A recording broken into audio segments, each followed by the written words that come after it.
Coming up on the dirty side of the track this week, Rob gives his thoughts on the new Olympic sport of drunken carpentry. It looks funny because nobody nailed it, and it generates headlines and clicks and all the likes and all that kind of stuff. And Brian shows off about just how big his garage is. If I told you right now that I have 1, 2, 3, 4, 5, 6, 7, 8, 9, 10 cars.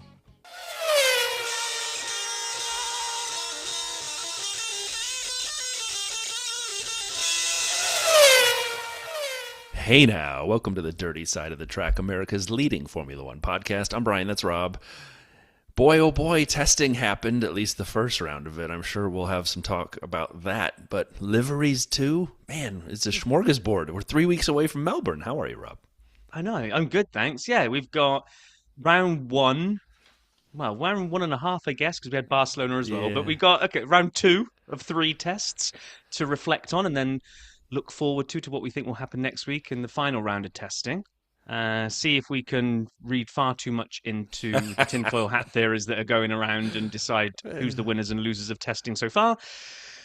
We had 3 liveries that we hadn't seen, so we'll take a look at that in the news. What else we found? The video vault, Cadillac Corner, livery, overall leaderboard from the 2 of us, and then testing, and then we're done.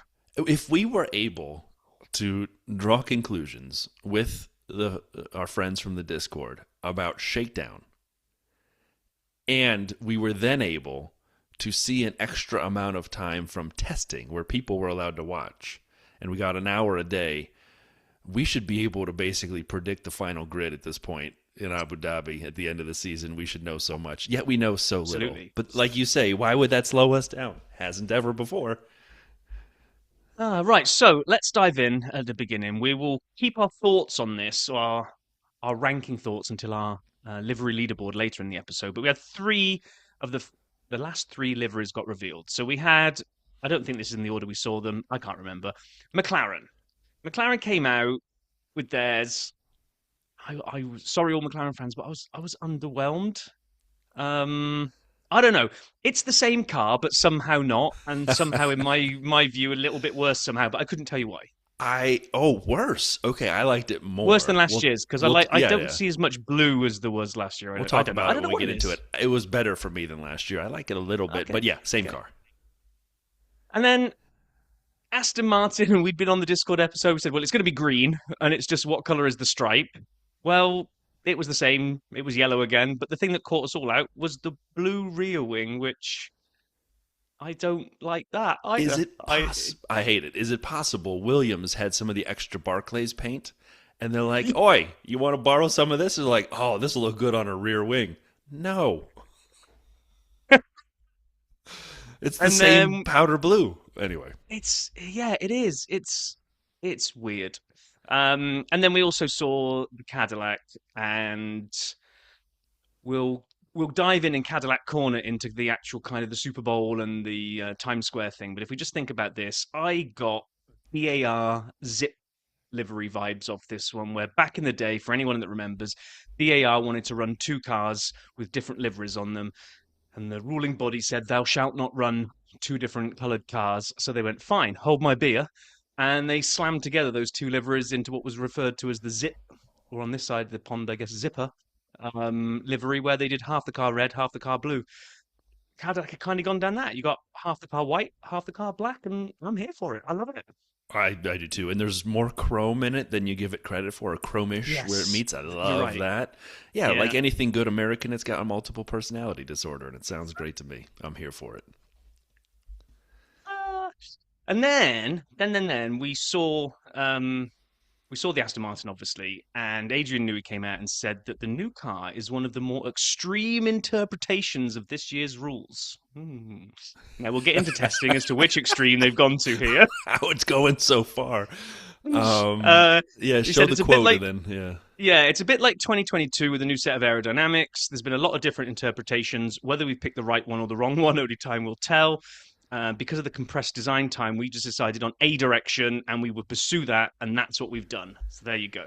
He then came out later and said because of the time getting the wind tunnel online and the amount of time they thought they'd have spent on the car, he estimated they're 4 months late. 4 months late. Yeah. That's very late. And was it going to show in testing? Yes, 100%. Unless they're the I don't. world's best sandbaggers. Well, okay, I've got. Well, let's hold that back because again, you already falling victim to the whole reading too much into test. That's And what we do on this here podcast. well, Silly it's boy. not. What we do is that you do, and then I argue against you, and have to keep shouting at you. It's only testing. All But right. anyway, okay. If you think so. uh, Kimi Antonelli, we saw him in testing, so this is a bit late to kind of break this news because we know he was fine. But yeah, he was involved in a car crash. Not a big one, apparently. It was confirmed by Mercedes in an official statement last Saturday evening near his home in San Marino. Kimi was involved in a road accident. Police attended. His was the only car involved. Vehicle sustained damage. He was fine. Wait, you Uh, didn't see the car? yeah, the back of it was a bit smashed up, wasn't Yeah, it? it was more than cosmetic damage, is what I would say. It was Yeah, those cars apparently are an made of accident. nothing, though. I mean, it looks like he lost it and has touched a roadside barrier or something, and everything's just crumpled and fallen off. Or he lost it and didn't just touch a barrier. He kissed the barrier full tongue. Nah. All right, if you say so.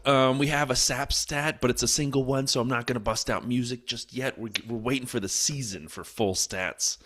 But Andy, thank you for sending this in. This is actually an interesting one. Lando Norris is now the 11th British F1 champion. As we all know, there have been 35. He's the 35th. This season, he's trying to defend his world title, and he has 76 years of F1 history against him. Why is that? Because each and every one of the last 10 British F1 champions failed to defend their first title. That's an important part of it. And that list includes the likes of Lewis Hamilton, Jackie Stewart, Jim Clark, Jenson Button. None of them could successfully defend their first title. So if Lando is able to take the McLaren, which we'll debate how it looks in terms of paint, around the track fastest enough times, he could break that record, which would be interesting. But I thought that was kind of a unique stat that of all of those drivers, no one ever went back to back after their first. Yeah, not anything I would ever have thought to look into, but it is a great stat nonetheless. What is also something great that I'm going to let you break, but I'm so excited for it. It's there's not many movie tie-ins that really ever float my boat too much, and I always think it's a bit of a stretch and Batman versus Superman, all that kind of rubbish. But this one, over to Did, you, Brian. did you see this before I posted it in here? No. And as I was flicking through the notes to see what you'd added, just for anyone listening, what I normally have to do is go in and resize some of the images that Brian's put into our notes because you can see them from space. Uh, but I saw this one, I was like, oh, please let this be true. So we've Please let teased this be enough. true. We've teased enough. Come on, Brian. All right. Rumor has it, and this is I should be in the chopper, but not quite because I'm hoping it's not a rumor. A sequel to Days of Thunder is also in the works, as confirmed recently by producer Jerry Bruckheimer. However, Joseph Kosinski's dream, he did Top Gun Maverick, he did F1 movie. His dream pitch is for a sequel that brings both Brad Pitt's Sonny Hayes from the F1 movie and Tom Cruise's Cole Trickle from the Days of Thunder movie together on the track, revealing that the two have a past. Greatest movie ever made. Inject it into my veins. I mean, it would be amazing if They got to do it fast because both these guys are about 60 to 62 years old. So, like, the believability has long ago left. But if I told you right now that I have 1, 2, 3, 4, 5, 6, 7, 8, 9, 10 cars on my desk, 5 of them are F1 cars and 2 of them are Days of Thunder Hot Wheels. So, this could not be any more important to my life. Please make this happen. Rob and I will pitch in with $300 total of funding to help this happen. Right? We can find well, 150 each, could we? well, I was going to say you can find 295. Well, now, okay, we can Uh, come in with $155 of funding to make this happen. Oh it my would be God, awesome. please. It would be. I think just make the sequel of F1. Just bring Tom Cruise's character over and just be done with it. Then you'd have to wait for 2 rounds of movie production. Just hit it all in F1 the sequel, which I hope they don't call F2 for obvious reasons. For But obvious reasons. for obvious reasons. Oh man, if they, I mean, I may go watch Days of Thunder now. Like, was the minute we hang up I was going to this say here let's podcast. finish the episode. Don't go and do it now. That would All be a right, little bit disappointing. we can do that. But in case anyone's curious on YouTube, so you got the Superflow, the 46, a cold trickle there, and then I got the City Chevrolet, the original one when he started. Such good color scheme. Okay, with that, let's open the video vault. I can already hear the opening from Rob. Brian plays with Matchbox cars. Maybe. The video vault is open, and Rob, you were busy getting a couple in here to start, so I'm gonna let you kick us off. I did, and I know we have Cadillac Corner, so we've kind of got like in the same way that Days of Thunder and F1 are going to have a crossover event. We've got a bit of a crossover event between the Video Vault and Cadillac Corner. But so the first couple are Cadillac videos that I found. First off was the actual Super Bowl commercial, which well, we'll touch on my thoughts on that later in Cadillac Corner. That's where it needs to be. But it was the 1 minute and 6 seconds of their livery reveal, and it's a well produced commercial. I'll give you that. It's just 1 minute and six long, but we see the car Yeah. for I timed it about 12 seconds. At, So at most 12 seconds. well, yeah, it's cool the way they did it with all the pieces and parts kind of flying through and then all coming together like I don't know, like the Power Rangers assembling or something. So it was Yeah. a cool commercial. It's just if you were staying to watch the livery, hmm, That was you me. didn't.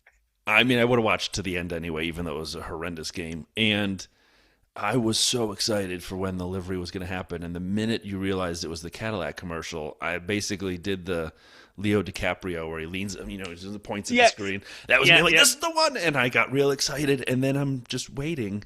Where's the actual car? Can I see the car? Please, just the car. And then it was a lot of quick shots down the side. And I'm like, is it different colors or am I not understanding what just happened? It was so fast. It was. And then the other one I saw, and this is just kudos to the people that turned up. It's an Instagram reel, and it was the live coverage of the bots in Times Square revealing at the same time that the commercial aired in the Super Bowl. So it was very, very good timing. It was all done really, really well. But just want to say kudos to the thousands of people that turned up in Times Square because it was brutally cold that Yeah. weekend. I mean, and they were waiting around for a while. I mean, it just looked like a bunch of snowmen standing around watching the reveal. But yeah. It did. Good call. And then there were some more traditional YouTubes along the way. 10 Tales from F1 testing on the Formula One channel, 9 minutes. This was fun. I forgot because basically it's things people learned from testing over the years. And one of them was the Mercedes DAS. You remember this where the steering wheel went back and forth? Yeah. I thought I'm going to spoil this part because it's not current, so whatever. I had thought that the DAS, if I remembered it, when you went in and out with the wheel, the way at least I remember it being described, and I can't remember what season this was, I thought it was for you could slightly adjust the angle of the wheels and it helped warm them up, is what I thought it was. On this video, it's completely different and much more aggressive. They showed Lewis pulling back on the wheel, and then the tires actually changed a little bit of direction, and like what it allowed was higher top speeds on the straight. So when Yeah, you they push it changed back didn't in, it change the camber? The yes. camber of the wheel ever So it was slightly, actually yeah. a top speed on the straight situation, and then when you pushed it back in like normal, you had more, regular the traditional camber on your tires, so you could handle corners and things. I did not think of it that way. I always thought it went like this and it like help warm them up. I'm an What did it idiot. stand for? What did DAS stand for? Uh-huh. The S has got to be steering, is it? Mm-hmm. Probably. And so, second video on the F1 channel, Formula One Drive to Survive Season 8 official trailer. Let's do this. 2 minutes long. It's also on the Netflix YouTube channel. It's on everywhere. February 27th. If you haven't taken that Friday off work, do so now. Put in a PTO request. You can say Dirty Side says I have to take the day off and watch Drive to Survive binge style. I'm off that day. What am I doing? Driving to Surviving, baby. But do you remember how last year we never Yeah. actually did our Drive to Survive episode that we had planned out? It's still in our notion that we left untouched because we both thought that almost 90% of the episodes sucked. So Yeah. I'm just hoping that they can go better this year because Eternal surely that optimist. was a low bar last year, right? They can easily Eternal jump over that now. optimist. I mean, 100%. I'm sure there'll be something on McLaren and papaya rules and all those things. Oh yeah. Oh. No, And it'll be good. no, it won't. Yeah, They'll well, have edited together all these kind of like side eyes that didn't actually happen, and they'll make it look like the two hated each other. You can already see that coming. So I'm bracing myself for the rivals episode. do you think the whole title of one will be Papaya rules. I think it will be. Definitely a papaya rules. Back to the vault. Asking F1 drivers the real questions. Get to know Liam Lawson and Arvid Lindblad on the Visa Cash App RB F1 channel. It's nearly 8 minutes. This was fun. So, like, we kind of gotten to know Liam over the last couple years and, you know, his love of guitar and cars and all these other things. And he's kind of a silly character, and it's fun to have him on the grid. But you've seen Arvid before in junior categories. And so seeing him now in the F1 and his personality coming through in F1 was fun. I really liked this. So for me, I enjoyed that, getting to know one of the rookies, or the only rookie, I guess, a little better. And speaking of not rookies, Valtteri Bottas reveals why he chose Cadillac on the Kim Illman channel. Kim Illman is a photographer, an Aussie photographer who does great photography work, but also makes some pretty good content. 13 minutes. This was great fun. The two of them got along well because Valtteri's always a fun kind of person to interview, and Kim had some good questions. I really enjoyed it. Did you get a chance to see that one, Rob? Yeah, I did, yeah, and with our friend Pit Lane Paul putting in a couple of appearances. Was that this one? Yeah, that's the one I sent the note out. There were three very one shout out. Well, he gets name checked. I was going to say, a shout out, name checked a Paul Harris name check. So go check that out. Pit Lane Paul. Getting even more fame than he gets on this podcast on the Kim Illman channel. But then he's in it a couple more times. So I loved it. I sent it to you guys. I was like, what am I seeing here? Oh, let's close the vault with that. But yeah, so I mean, just imagine me in my hotel room watching that video, and then they say, Valtteri says, Paul Harris, and I go, I know that guy. Oh, worse than that, you go, I know that guy, and I've spoken to you. It's a... Anyway, get ready for those eardrums, because I think we're going to fire up what has now been dubbed the official Cadillac Corner theme tune by Paul Harris. We have a guest one to play, but the man, the myth, the legend, Paul has crowned this the Cadillac Corner jingle. So it's Cadillac Corner. It's Cadillac Corner. It's Cadillac Corner. All right, I did better on the audio this time. It just starts. Yeah, maybe if we're going to have this as the main one, I'm maybe going to fix it. I can. Okay. If we're going to use it again. Andy sent us in. Andy of the Discord episode fame last week has sent us one in. I'm going to call it an a cappella style jingle. And you may have to be of a certain age from the UK to understand the tune he's used, because let's just say that we have had to explain it to Brian. So do you have Andy's artwork? I do. I do not have the YouTube clip because I don't want a copyright problem, but Andy did explain it to me. I watch it, and then here is Andy's version. It's fantastic. Down at the bottom of the pit lane, beyond the 10 older teams, you'll find the Cadillac Corner with F1's newest team, Cadillac F1 Team. I mean, he should be performing that on stage somewhere. It's thanks, Andy. That's brilliant. So good. Andy loved it. Where did it come from, Brian? Something peas. Poddington Peas, I think it was. Yeah. The kids' TV show. That was the jingle. So anyway, thank you, Andy. Mushy peas. And that mushy peas, indeed. Yeah. That now sets the challenge for everyone else to come and have a go. Andy has broken through, and now you won't have to worry about being the first one. So follow in Andy's footsteps, and like I said, we will play it out, even if it is a rendition of a kid's old TV show. So there we go. Right. We talked about the Super Bowl commercial. We talked about how we were both kind of unimpressed, and we only saw the car for about 10 seconds out of 66 seconds. What I think also Cadillac will be a bit upset at is they maybe shouldn't have chosen the fourth quarter. Maybe they thought that it would be the world's most exciting game, and they would come in at a crescendo and show the Cadillac. I think they paid a lot of money for maybe not many eyeballs, because most people had either turned it off or were asleep, like I was almost asleep. In fact, the Cadillac commercial woke me up. It was the worst game. Since I've lived in the States, I think it's the worst Super Bowl I've watched. It's one of the worst Super Bowls I've seen, and I've been watching for a long time. That was brutal. And I got in this debate, and I know we're not here to talk about the Super Bowl, but just why is it bad? Everyone says, oh, it was good defense. It was a defensive struggle. No, it was inept offense. The defenses were okay, But neither one of them are going to go down with a nickname like the Legion of Boom or whatever you want to use. They're not going to be the 85 Bears defense. Like, people are sitting there going, these defense. No, the offense is just stunk it out. And a decent defense held the inept offense to 0. And it was disgusting. It was a field goal snoozer on one side. The fourth quarter woke me up a little, only because of Cadillac. Thank you, Caddy. Next time, show the car a little more. Just a little more. A few more seconds, please.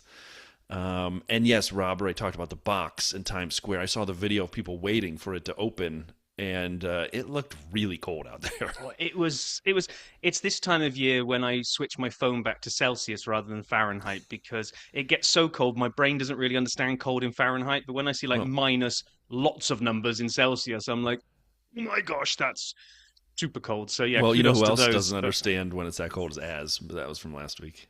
Yeah, it doesn't understand that freezing is freezing. It took him a little bit of time to come back in, to the Discord and talk about that, but all right. One last thing in Cadillac Corner, though, is that are being sued apparently by Michael Bay. So the director, he'd been in there apparently to kind of do some production of the commercial, and then they basically decided to go in a different direction. But he's alleging the CEO Dan Taras and the team basically used big chunks of his ideas in that commercial. Well, given that the commercial wasn't that fantastic, we didn't see much of the car, I wouldn't be bragging about it that it was yours. I would have just sort of quietly, you got enough money, you don't need to sue Cadillac, come on. I haven't checked to see if there's been any resolution to that yet either. I kind of caught that story a couple of days ago. So if it's already been resolved, you can come and let us know, but I hadn't checked as we hit record. So I think that is all for Cadillac Corner. Apparently we don't play the music on the way out. No. So and what we're going to do now is our livery leaderboard. Brian and I have ranked our liveries from 1 through 11. We're going to start at number 11 and reveal each of our picks. We will be giving F1 style points to it. So whoever we both say is 11th, they will get 0 points. 10th will get our solitary point, all the way up to whoever we both have as our top team will get 25 points.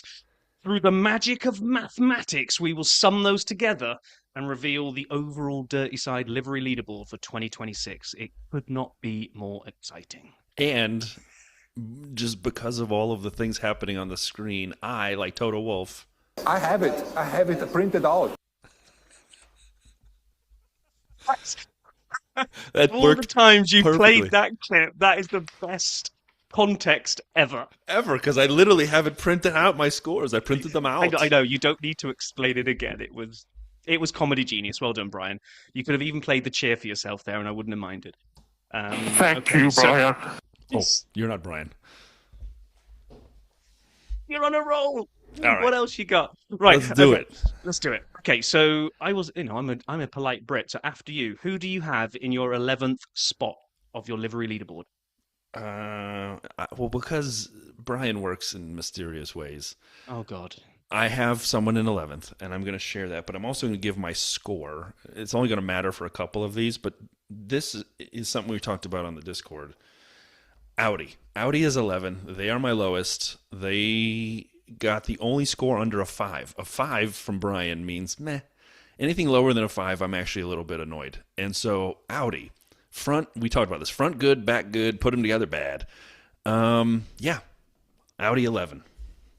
Audi 11. Well, I'm also Audi 11, but the score for me is 11, as in they are 11th. I Correct. didn't go You did to it the Brian common sense level. way. Yeah, you don't need an. I'm not going to give the rest of mine because we go to. I'll give 1 or 2 where it matters, but after that, everyone's doing all right. Okay, How about you for I'm 10? 10. I'm going to tell you that. So what I did, I had a 1 through 11 in my head before I tuned into some of those last hours of testing, and then I've radically changed them based on studio lighting to what I've seen on track. Oh, So God, these I know are what this my means. Yeah. these are what I saw on track really drove this. So sorry, Racing Bulls, but you're worse than I actually thought. You do just look like a Red Bull special livery gone wrong. It's still too busy. It never, yes, and even the white wheels don't save you. So I've got Racing Bulls in 10th. I'm sorry. Who have you got down there, Brian? Well, my last score that I'll share, because it's the last one that matters, is a 5. So one car pushed for me. Everyone else is okay to good. So I just wanted to share. This one was a push. Ferrari. Okay. Yeah, 5. They're my 10th team.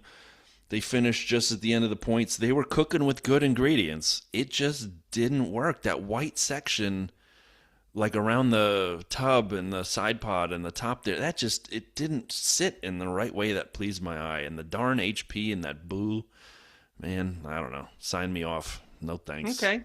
So they get a solitary point from you, Yeah. and Racing Bulls get my solitary point. Who gets your 9th? Who gets 2 points on your leaderboard? Aston Martin. We already talked about him. That rear wing just was a debacle for me. Okay. Well, and my 9th is Ferrari because okay. I wanted to like it. I wanted to like it more. I was kind of hoping that once it was out on track, the white bit wouldn't offend me quite as much. But it does. It just distracts. Almost motion, almost more. You kind of see it in the onboard that I think Nimrod pointed out on the Discord. It's too much white in view. It looks like a white car, as he said. It looks like a white car the way it comes from the onboard. I'm like, and then you realize it's just around the tub. And then you're like, oh, like a Ferrari. And I'm just thinking, when we're in season and we suddenly see cars and we swap to onboard, are you going to have to go, white? Is that a Racing Bull? I hadn't thought of that. It's the Ferrari. It's the Ferrari. I hadn't thought of that. That's a really good point. I mean, even bring me back, do you remember this one? Where they put the Ferrari had the yellow in the back and people didn't like it as much, but it had the black wing. Like there were elements. The black that wing with the made it yellow work. Ferrari logo. Yeah, that's better. That was give me something like that. You're cooking there, but yeah, agreed. So we're kind of similar. Who did you have next up the list? In 8th, I had Aston Martin. So we've kind of got the same kind of. We've got bottom 3 at the order bottom here. together for sure. Yeah. I think the green looked better out on track. It's actually was a different shade of green than I thought it was from the studio pictures, but that rear wing still spoils it for me. And it's not I don't like it, it's just that there are 7 ahead of it as far as I'm concerned. Right. That's why I said I'm at these are okay levels at this point. So who's I'm your not 8th? offended. Mercedes. Ooh. Yeah, again, I really want to like what they did on the side with the AMG logo and make it look like an arrow and all that. It somehow does neither well for me. And so I know what they were going for. You tried. And for the Satman, you get 8. So it's me up for 7 now, right? Yeah, that works. Or is it you first for 7? No, it's you first for 7. It's your turn to go first. I have Williams at 7. Ooh, okay. Yeah, I'm just that it I don't know, like the Barclays thing sticks out every time it goes by. And that color blue, it feels like they... Oh, your cones and rods again, right? Yeah, well, I'm a little colorblind, but I also feel like they basically were driving along and rubbed up against some wet paint somewhere and got the end of the side pod, that light blue. It feels so disjointed to me. Could have been so much stronger, so I had Williams at 7. Who'd you have at 7, Rob? Mercedes for almost every single reason you said. Everything that I loved about it in the statics, and I preached about that whole when you see it from above, it looks like a silver arrow. Well done, Mercedes. Problem is, a bit like your Haas love of the Japanese livery thing, all of it's lost at speed. Yes. So the AMG doesn't really show up on the side. You never see the car from above. So then when you take those 2 aspects away, it's just a bit meh. It's just...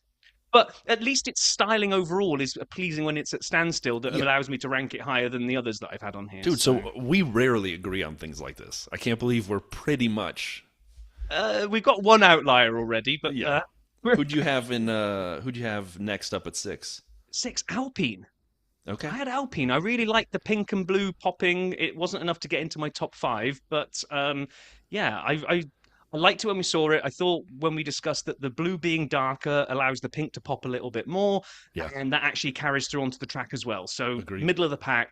I like the Alpine. I haven't gotten there yet, 6. so it's not my 6th, but I agree with everything you said about it. My 6 is RB, so slightly different than you, but not too. At least I got which it. RB? Red Bull or Racing Bulls? Racing Bulls, RB. Okay. Visa Cash App, Minardi, Toro Rosso, Alpha Tauri, RB. Okay, so you give that 8 points, and mine's right down there getting 1, so that's a difference for us. Yeah, but okay. mine was 6th, and yours is 10th. So at least we were at the lower end of the grid. True. Who have you got rocking in the 5th spot then? McLaren. I got the McLaren in 5. I like the way the black comes down along the papaya from the top of the engine cover down towards the side pod. I like it. It leans forward. I like it. It looks to me aggressive. I like the amount of papaya on the wing. So for me, I give him 5th. So did I.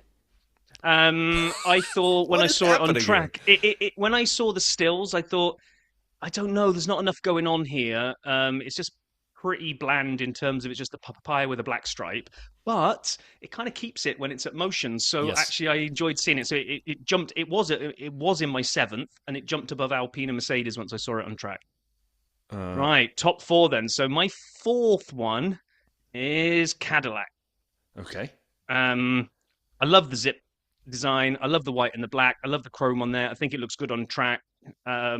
Yeah, it's not quite podium worthy for me, but it gets a solid fourth place showing. And if they can get a fourth place this year and get 12 points, I'm sure they'll be exceptionally happy. So, I think that would stop the news. who's in yours? My fourth is Alpine for all the reasons you Oh, said. okay, I yeah. just had it a little higher than you. Really like the way it pops this year. Took what was good last year and made it better. In fourth, I have Alpine. So then, Oh, are we up to the podium then? We're up to the podium. Who stands on your third step of the podium, Brian? Haas. Okay. I like the Haas. There's something to be said for not getting too fiddly with the amount of colors, lines, and designs. Because as Rob said already, at speed it gets lost. It gets blurry. It doesn't maintain. Haas took last year's colors, black, white, and red, and I think did a better job at making a car that at speed remains good looking while still being good looking at rest. So for me, I gave Haas the third step of the podium. My third step of the podium is Williams. Okay.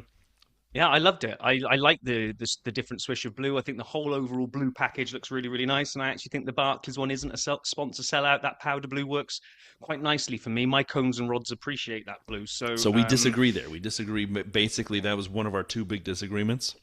yes, because I've got it on my third step of the podium and you've got it wallowing down in seventh. So Who do you have that's on kind your of second step of the podium? second step of the podium. Seeing it under both the sunlight and the nighttime lighting thankfully quashed any fears that we'd seen in Barcelona that the Red Bull blue wasn't going to pop in the way that we thought it would.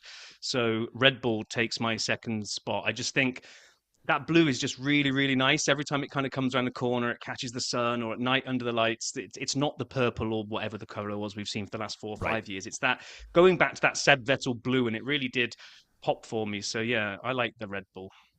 I have What Cadillac about your second? on the Cadillac. second step. For everything you just said, Okay. would you put it third? Yeah. Yeah, everything. No, you said. fourth, just outside the podium for Yeah, me. same idea though. The chrome for me, those chrome touches really set it off. Now that's more of an at rest aspect. Like when it's moving, you don't notice that as much. But I really enjoy both sides. So when it goes by, I mean, it's hard to imagine they made two halves and they put them together and it kind of both look good. But I had Cadillac on my second step, and therefore on my top step, I kept Red Bull. I know you have them second, but everything you just said was true. We were both, you got me all worried that it was just a stadium or the studio lighting. And that because in Barcelona, the leaked video from Soy Motor and everyone else that we could see through chain link fences, it looked too dark. Like it almost looked like it was the same purple livery we'd seen on the Red Bull. But when the sun was out and it was moving around Bahrain, and then when the lights came on, it still looked good. Now, there are certain angles when they catch it from the front and it's kind of coming by and it may not be as bright. It looks real dark. And then, like, all of a sudden, it almost like winks at you as it goes by. It goes, haha, look at the blue. Boom. And then, I'm like, yes. So it still wins for me, Red Bull on the top step. How about you? Well, if you've been keeping track, I haven't because I've been focused on okay. mine. Okay, then I have Haas at the number one. It Makes me feel good and they're on my podium too. I wasn't even expecting this. I'd rated it pretty highly when they'd all been coming out, and I had it up there in my top 5. But every time I watched testing, every time that car went by under any type of lighting condition, I was like, that is one beautiful looking car. It's like, I think what you just said, it's simple. The black and the white complement each other. The way they've changed where they put the red with the TGR stuff, the Toyota influence, it's just It's just chef's kiss, and I never thought I would be sitting here going before any of these liveries would be revealed that Haas would be my number one livery. But Careful, you're going to start predicting they'll finish fifth in the championship, and then you'll have to wear that around all year. well, I'm not predicting that Lance Stroll's going to be the champion. No, that but never like happened. some I've people already did. flashy thinged everyone who's listened. That didn't happen. You've men in black, have you? Uh-huh. Right, which means we haven't got a drum roll sound effect, have we? That's one thing that you're lacking no. on, I think. Yeah. Pretend it is happening right now. Insert Okay, drum roll drum sound roll. in your brain here. Maybe on the YouTube version, I'll go and find a drum roll, so you might have just heard one. Right. In 11th, surprise, surprise, with no points, Audi. 10th, 3 points, Ferrari. 9th, Aston Martin with 6. 8th, Red Bulls with 9. Racing now Bulls. I can't count. So Racing Bulls, that's what I said, apparently. I think you must have misheard what I said, because I Yep, definitely me and said it everyone that listening, way. we all Yep, messed that yep. up. Yeah. 7th, Mercedes with 10 points. McLaren in 6th with 20, tied with Alpine. They have 20 points as well. So we have an Alpine and McLaren tie. Sitting in 4th is Williams. 3rd step of the podium with 30 points is Cadillac. 2nd step of the podium is Haas with 40, and Red Bull is our favourite livery with 43 points. Just sneaks it from Haas. Wait, Now, who's so going to put a bet on that Red Bull are going to just squeak the constructors' title from Haas this year? Nobody. That's a pretty good. So Red Bull, Haas, and Cadillac are our podium. And do you know what? I'm okay with that.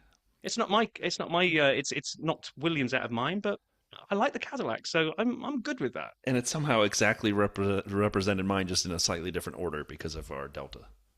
My It's three. somehow exactly represented mine, but in a different order. So not exactly. Trifecta box for the gamblers on the podcast. There was a trifecta box for the Sat Man. I can't believe we agreed as much as we did. It's rare around these here parts on stuff like that, on livery. Like we usually agree on races, reviews, and drivers and so forth. But this one, wow, look at us.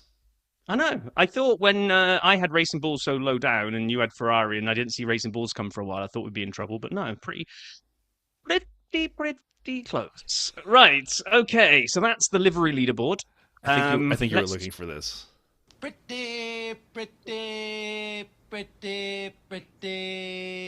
Pretty good. So, man, you are on it today with the soundboard. Other than the drum roll, I mean, that's just one little point picked Yeah, off. and I got to change the sound of the caddy corner. Oh, yeah, but no one would have noticed if you hadn't pointed it out. Yeah. Right. Okay.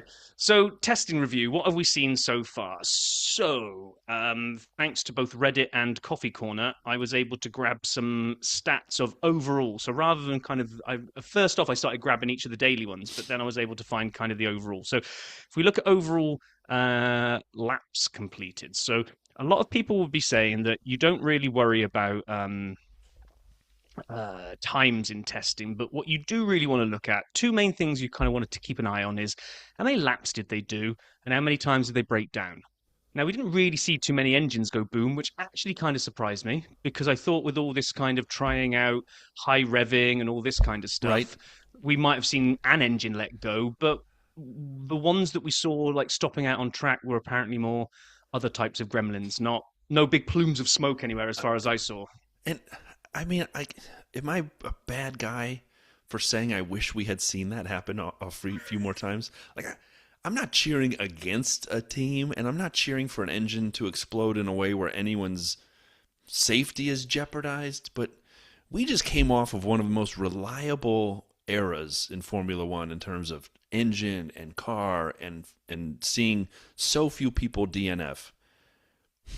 I like it when an engine lets go. I like an external combustion engine every now and then. I hold that thought because when we unpack a little bit more of what we saw, there might be hope for you, Brian.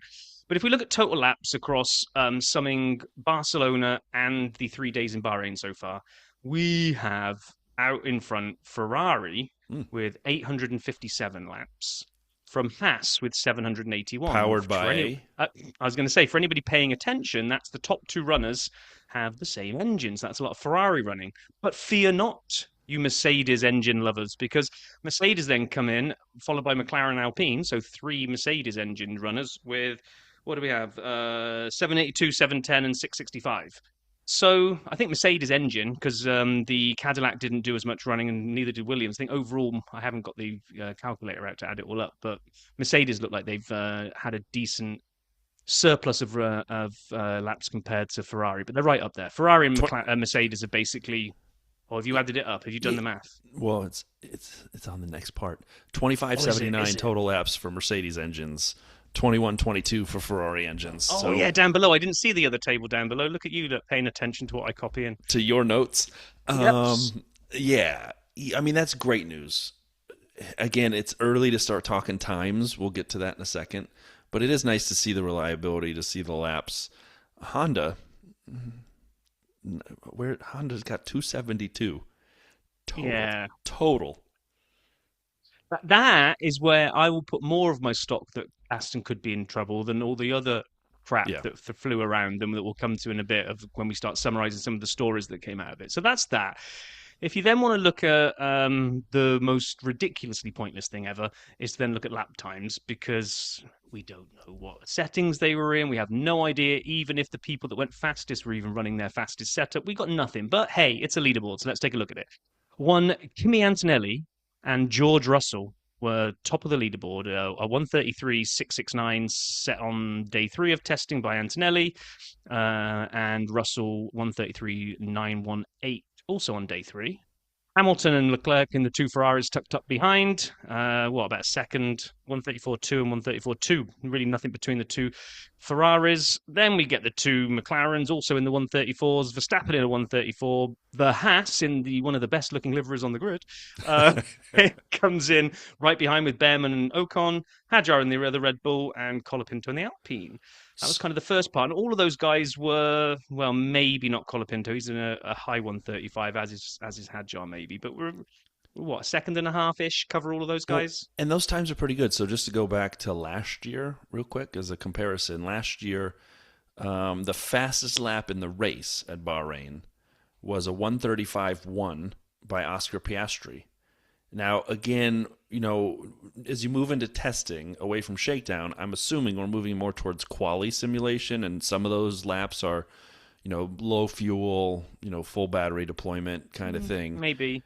The fastest lap in quali was a 129.8. So just for a range from last year, 129.8 fastest in quali, 135 fastest in the race. So just to get a feel where these fall, these aren't atrocious because they're a couple seconds faster than the race fastest lap, but still 3 seconds off the quali fastest lap. So it's right in between.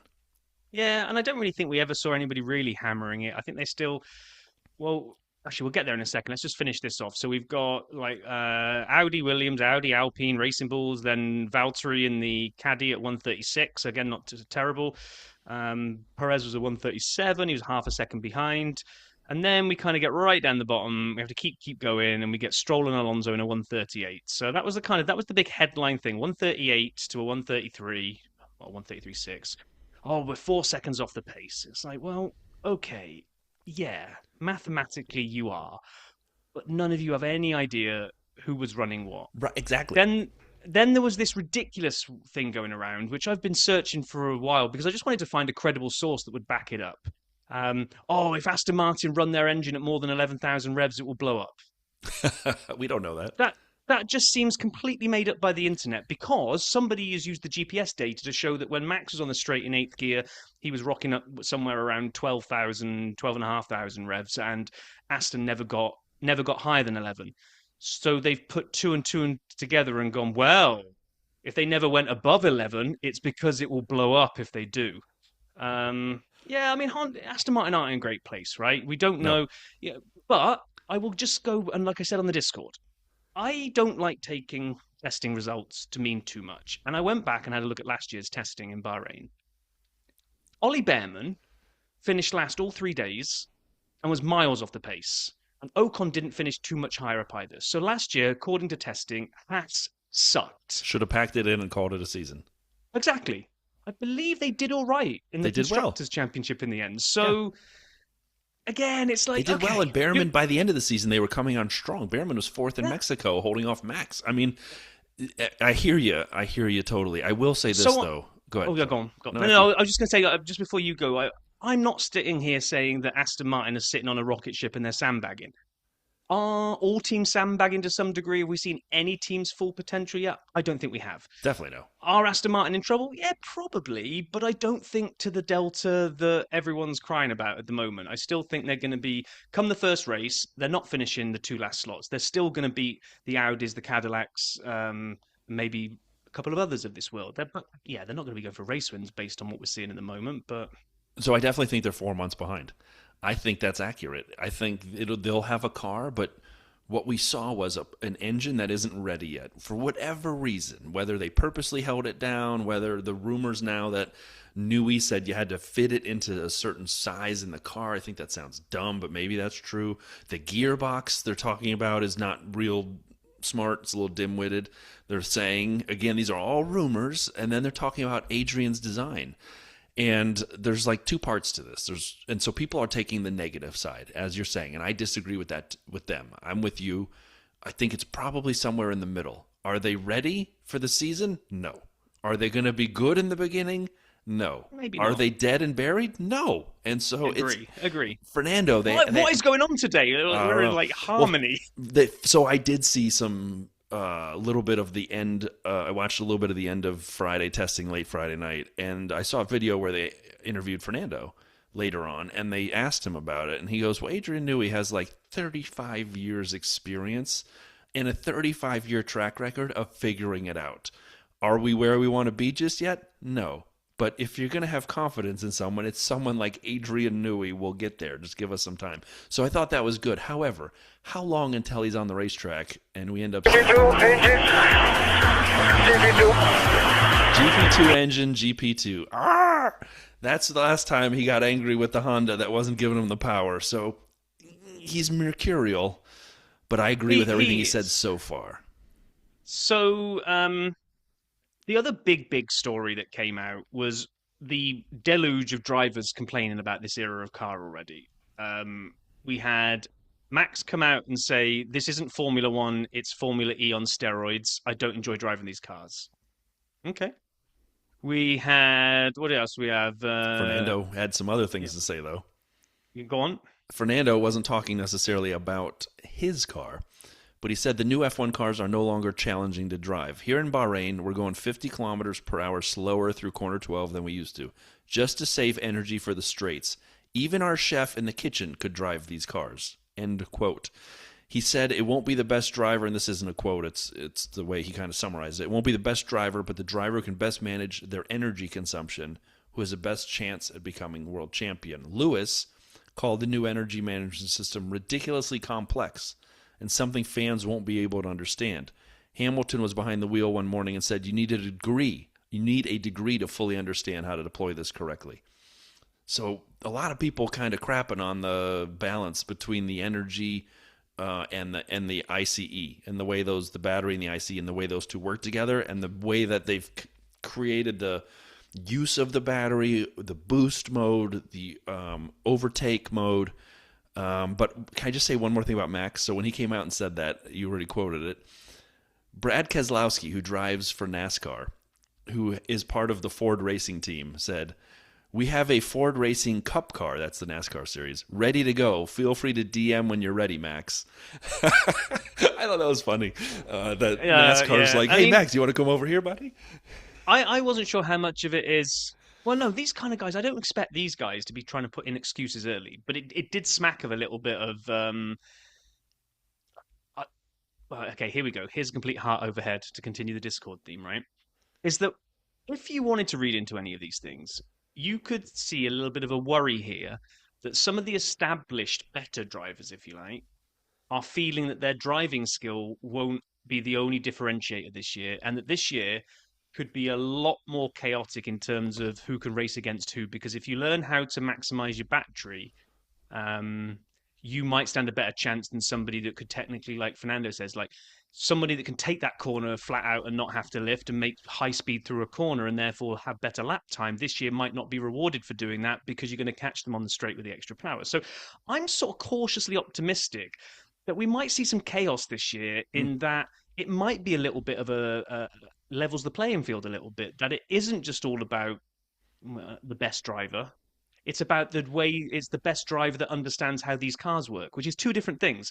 And it is a little bit anti F1 to say It that the is. person that can thread a car around a track in the best way of like taking corners fastest, hitting the apex, all that kind of stuff, might not be at the most advantage this year because the other guy that understands how to recover energy more is going to be the one that prevails. So maybe some of the established drivers are kind of worrying about the can't teach old dogs new tricks syndrome, and they're worried about some of the youngsters. I mean, this is the only format of F1 car that Lindblad has ever driven, so he's basically the world champion in waiting because he won't have to undo and unlearn anything from prior. I mean, that's pretty good. Let's add that to the words of wisdom.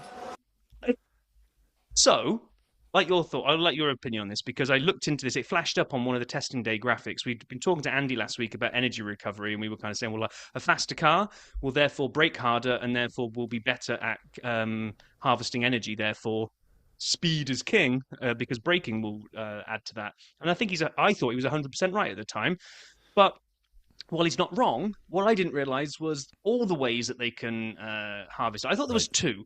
I thought there was braking, and I thought there was lifting and coasting. That as you please lift don't off, ask me what I know about energy harvesting because you've already outstripped it. So keep going, but don't turn it to me. No, I don't really fully understand it yet, but there's four main ways from the graphic that popped up during testing. Yes, there's braking. So when you come off the throttle and brake, you can use, because there's no whatever that MG thing, thing was. Right.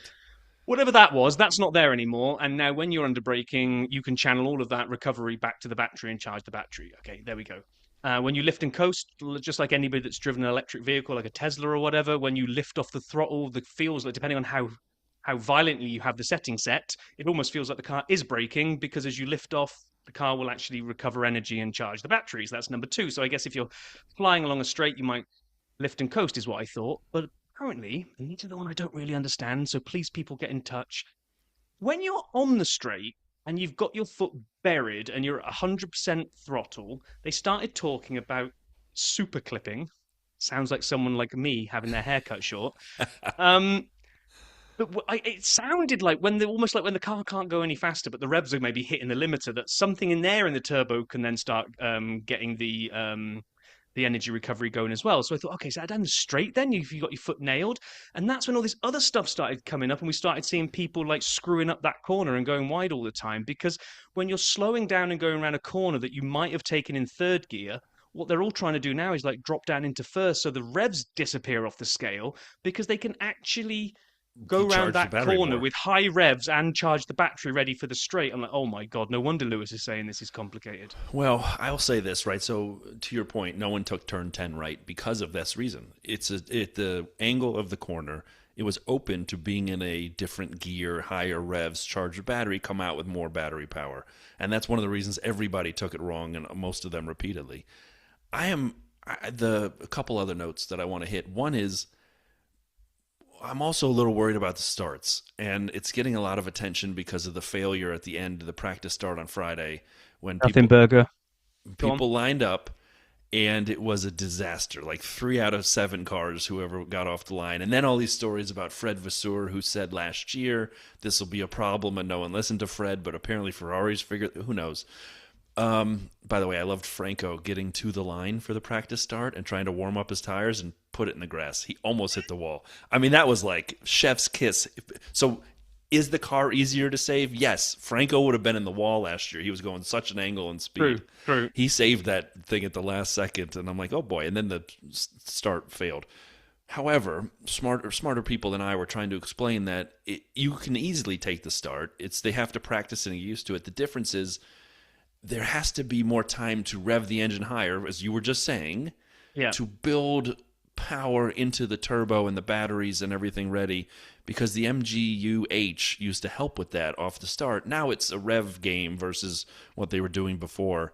And it may actually, again, people reading tea leaves, hurt the cars at the back because they say like a 7 to 10 second high rev is important. But we've seen cars, especially you'll be number 22 on the grid, show up to the 22nd spot and the lights start real quick because the dude's waving the flag. Well, they may only get a couple seconds back there. So it'll be fascinating. I was watching Matt and Tommy, and they were saying that there's already kind of discussions as to do they need to actually build in that when the final car Right. drives in, there will be a mandatory amount of time before the dude with the I green didn't flag know can that. run I across didn't the know that, back. but that's what I was Um, assuming. So they have to yeah, figure and out. that's why I think like everyone's going, "Oh my God, they won't be able to start. It's a disaster." Blah blah blah. I'm like, No, it'll be just something they'll solve." Exactly. It I looks agree. funny because nobody nailed it, and it generates headlines and clicks and all the likes and all that kind of stuff. But I guarantee, I'm more worried about other aspects of these regs than whether they can sort Well, out how to start a race. what confused me, no one really made a big deal about it, at least in the hour I watched. And again, I missed a lot of Wednesday and Thursday. A lot of lockups into turn one, but a lockup unlike any other. In the biggest lockup I can remember in the last 5 years, 10 years, was Max in Singapore when he put 11s down into one of these corners and he cut in front of somebody and they had to take avoiding action. And his 11s were on the Singapore streets for weeks. People were still taking pictures of it because it was such an epic lockup. I saw two in the limited amount of testing I saw that were bigger than that. Checo had one, and I can't remember. I think Checo Lewis did, had yeah. one.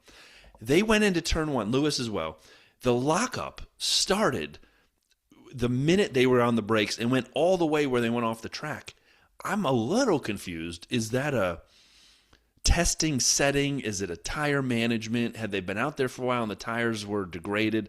I just haven't seen the amount and length and duration of a lockup like that regularly. And I'm watching turn one. Everyone's going by with all four locked, huge smoke, just continue to slide. I'm like, whoa, that's different. No, I agree. I agree. And and I do have to semi-defend myself from last week. I just Yeah. wanted to put it out there that I never said engines aren't important. I didn't. Go and listen back on either the audio or the YouTube version. I said engines will not be as important this year, and I feel a little vindicated because all this trading blows between is Mercedes the better engine? Is it Red Bull? Is it that? Is it the other? There was a quote that came out where I can't remember who it was from, whether it was from Nate Saunders or one of the journalists, that basically said Red Bull might be going into the season as the favourites because people are thinking their engine isn't quite as powerful as the Mercedes, but from whatever they were doing on the GPS, I don't really get this GPS thing that everybody keeps talking about because I thought GPS was just like Waze, it just gives you directions on where to go. But apparently they can read people's engine revs and electrical mappings and all this stuff from whatever's technical wizardry is going on. Looks like the Red Bull is able to harvest energy more efficiently. And then also, when it expends it, they're saying that the Red Bull is able to almost keep that electrical deployment for almost like much longer into the lap than any other car is able to. So again, I just think this year's gonna be one of these things where we're gonna watch things unfold, where Yeah. that balance between the combustion engine, the battery, it won't just be how fast you can charge it. But another thing that I hadn't even thought of till I heard that quote was, okay, great. I can brake, I can super clip, I can do whatever, and I can get 100% of battery. But actually, in the same way that you have to worry about fuel efficiency when you're trying to burn fuel, if you've got an efficient way of expending electric, which means you don't spend it as quickly, oh my God. I mean, Well, it's and good luck to the commentators trying to work out what the hell's going on with the cars. well, first off, do you feel like you've defended yourself? A little, because there was nothing really to defend, because I never said that. Great success. Then I would say I'm happy you said that. I agree with what you said and didn't say, but I think you nailed something here about from the beginning when Charles added it to the words of wisdom.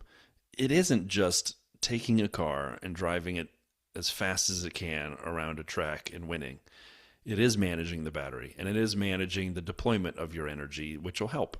Now, you still have to be fast around the track and find the optimal way and pass people. So it is still a racing series that I will tune into and be excited about. It's that little kick from the energy management, which I'm curious about. And as you just said, people are realizing that. And there was a video of the Audi recently from the overhead shot of the car in the cockpit, and there was a little at the bottom. Everyone has a battery meter somewhere now, right? Most of them are on the right, and you kind of watch it go down on the right side, but Audi has one on the bottom. And the video shows it dropping really fast, like unbelievably fast. And I'm 100% sure that's wrong. There's something like not accurate. It's either not the battery or it's not dropping that fast and we don't understand. And people are freaking out. I think we're going to have to wait until Melbourne to see cars go around for real. That testing video I referenced in the video vault was great because they actually showed Prost and the Prost team. And they showed, I forgot who was driving for Prost at the time. They showed them go out and they had the car purposely underweight so that they go out and beat everyone by a second throughout all of testing because they needed a sponsor. And so there are reasons we don't know what's happening in testing. There are things we don't understand about how the cars are being run and what they're testing out. It's called testing for a reason. Maybe they've got their engines turned to 90% and they're trying to figure out the best way for battery deployment. Maybe they're running full fuel on all these runs to get a feel for how they launch and what they need to do, and they just burn down a bit as they go. I saw a lot of people on the C3 tire most of the time. So we don't know. There's so much we don't know. And Rob and I enjoy wearing the tinfoil hats. It's something we picked up at Super Clippings when we were there getting our haircut. But there's a lot we don't know. So I'm with you. We need more than just a grain of salt as we look at these results. Although I will say, I think we can agree Aston Martin is behind. They're not going to be at the front in the first week. In the first week, they're not going to be at that's the front, a long season. But I don't think they're going to be at the back. And just one thing to add in for you, because I know you love your tires. Do you think that tyre management and battery management will work against each other and you're going to have to try to be the blend of two comes out victorious? Because if you think about it, right, if braking harder charges the battery quicker, great. Throw it into a corner and just slam down the anchors and get yourself a nice full battery. Not sure braking super hard is that great for the tyres. If I now have to corner differently in a suboptimum way to allow me to drop down into a lower gear and burn up the revs, again, am I taking a corner that last year I would have done differently? And I don't even know if this one helps or hinders my tyre management. I was just kind of thinking the art of battery management, I'm not sure necessarily 100% meshes with the art of tyre management. And they're going to have to learn on the fly how to do both. And then you get more mind games and strategy coming in, I hope, where you might, if you're trying to chase down someone, maybe you're going to force them to use their battery in defensive mode more while you pit your other car. And I don't know. I'm really, really hopeful that this set of regs throws an absolute curveball, that none of the drivers enjoy driving the cars because they're more difficult. And because they're more difficult, it makes it harder to pull away and disappear into the distance. It's going to be absolute chaos, and we're going to get 22 different winners this year. Everyone wins a race. Everyone, you win a race. You win a race. Do you remember, speaking of Days of Thunder, do you remember when Robert Duvall, the crew chief, Harry Hogg, when he got Cole Trickle out there and he said, I want to show you how to manage your tires, Cole. And so he had him go slower, but went faster because he didn't get his tires real greasy and slide around like losing the back end of the car. And then he shows him to the team owner, Tim, whatever his name was, and he goes, his way, my way 5 seconds faster. That could be. You may be right. We may see people say that there's a balance between tire management, battery management, and kind of just getting a feel for how you defend and attack when you want to deploy your battery and how you save it and use it. So, yeah, we very well could see like a very thoughtful approach to racing. And strategy, meaning more than ever. So if that's the case, then I'm really screwed as a Ferrari fan this year. And one final little Plan C for charge? Yeah. One ridiculously super optimistic, I'm not already optimistic enough that this is going to cause chaos, is that I also think there could be a chance that corners or straights or areas of tracks in the past that have never given us any interest whatsoever because we've been too worried about trying to get close to someone and then only looking to attack in the DRS zone. Because that's all off the table now and the electrical deployment can be deployed anywhere, a driver's going to have to be on their mettle all the way round because it isn't now just about, right, keep you behind and get ready to charge for defense for the DRS zone. Oh, I'm through the DRS zone. That's it. No more chances to overtake to the next DRS zone. You're going to have to be on it the entire lap. And I think that will breed mistakes and that will breed more overtaking opportunities. And I can't wait for you to play this back to me at the end of this season when it's been the dullest season in the history of the world. I was thinking the same thing where we may see people, I mean, like when you go to Brazil and you see like the likes of Fernando taking people in corners on the infield there that you never anticipated someone passing on. He catches someone napping, gets his nose in there, and they'll take that spot from you. So, yeah, I am with you. I'm optimistic as well. I hope it means we'll see more battling better attacking, people defending hard, but then it takes a toll on their battery, their tires, whatever, as the race goes on. And yeah, maybe this will happen, or maybe not. Maybe that's what we just decided, that we were wrong. But regardless, I am super excited. I can't wait to see. And we have one more week of testing next week, and we'll see more of it. We'll have coverage the entire testing time, as opposed to just the last hour on Wednesday, Thursday, Friday in Test 2 from Bahrain. I'm going to miss most of Wednesday and Thursday. I'll watch the recaps late at night, but I'm going to try to watch some of Friday if I can.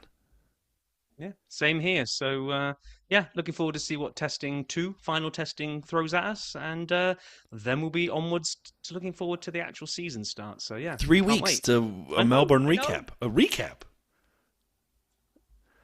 Can't wait. Until then. Thanks, everybody, for listening. Be well. Talk to you in 1 week's time.